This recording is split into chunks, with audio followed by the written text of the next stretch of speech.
to submit opening statements for the record. We now go to our first panel. After Senator Rubio, we will immediately go to a second panel, and I would advise all witnesses that it is not customary to interview members of the House or the Senate afterwards. And I say this because we did have our counterparts from the Senate for a very long back and forth just a few weeks ago, but that was an exception. Senator Rubio comes today to give testimony specifically on his proposal, but more broadly on his study of the ongoing implementation of the Affordable Care Act. Senator Rubio, we appreciate your being here. You will be welcomed back for the 26th and the 27th and the 28th hearing if it becomes necessary in order to do appropriate oversight of this new law. Senator, you're recognized. Thank you, Chairman Issa and the Ranking Member, Representative Cummings, for holding this hearing and for inviting me here today. I'm a frequent watcher and a loyal viewer of this committee on C-SPAN, so I appreciate the invitation to be here with you today. My focus of my remarks this morning is going to be on Section 1342 of Obamacare, which I, in partnership with your colleague Tim Griffin of Arkansas, have introduced legislation to repeal. Now, Section 1342 deals with what already has been described as risk corridors. Now, under normal circumstances, risk corridors are a valid program. They provide insurers insurance against unanticipated major losses caused by anomalies that may occur in a competitive insurance market. This prevents disruption in services, for example, for patients and for customers. And if they're budget neutral, by the way, these risk corridors can actually protect taxpayers from assuming too much of the risk. The problem with a risk corridor in Obamacare is that this is not a normal circumstance. First of all, its failures are not anomalies. They are across the board. It's not one or two companies that are miscalculating on Obamacare's long-term prospects. It's the entire industry that's being affected by its failures. And by the way, Obamacare and its exchanges are not a true competitive insurance market. In fact, it has increasingly become more like a high-risk pool. The risk of a bailout has always been high. As many of us predicted, these exchanges have not attracted enough young and healthy people to sign up. But the chances of the bailout have increased significantly in the last few months due to several unilateral actions taken by the President and by his administration. For example, this past November, in response to a public backlash from people who were losing their health plans and providers, President Obama delivered a speech in which he announced his unilateral action to, quote, fix his broken promise that if you like your plan, you can keep your plan. That same day, however, the Department of Health and Human Services issued a press release to go with the President's speech. And in that press release, they added a critical detail that was missing in the President's remarks. And here's what the press release said, quote, though this transitional policy was not anticipated by health insurance issuers when rate setting for 2014, the risk corridor program should help ameliorate unanticipated changes in premium revenue, end quote.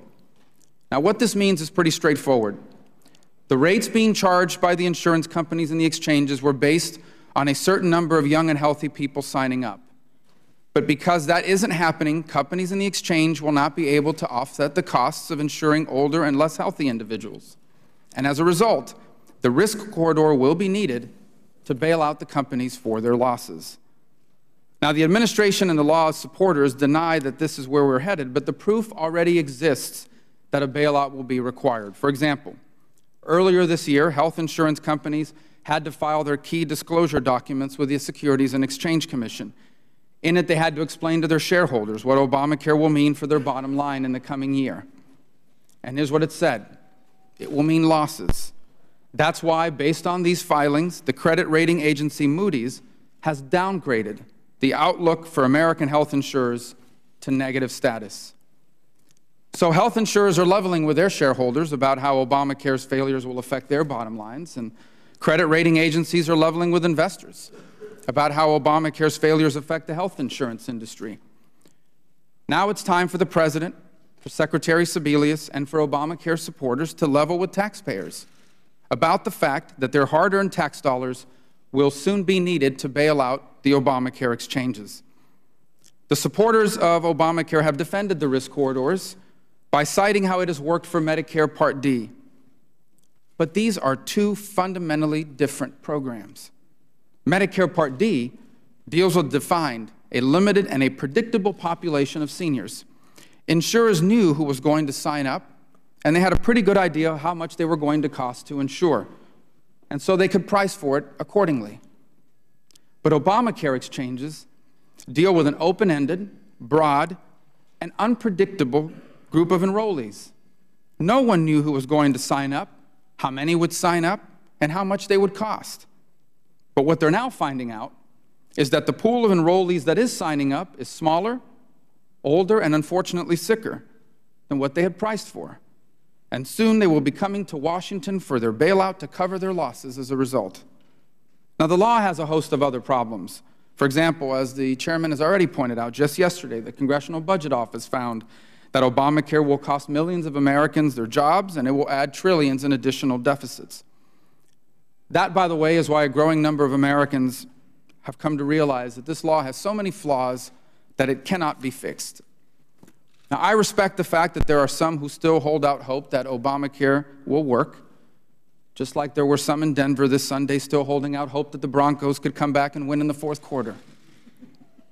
But no matter how you may feel about the law, we should all be able to agree that the American people should not have to pay for another taxpayer-funded bailout. Refusing to take that possibility off the table is like basically telling the American people that some are so devoted to protecting Obamacare that they do not care how much it will cost taxpayers. The bottom line is that it is not right to allow a powerful industry to use its influence here in Washington to protect itself from the consequences of Obamacare. And it is not right that hardworking Americans are forced to pay for it. So, Mr. Chairman and Ranking Member, I appreciate the opportunity to testify before you today, and I look forward to coming back. Thank you. Senator, we thank you for your input, we thank you for your insight in this area, and we thank you for being a loyal watcher. We'll take a short recess and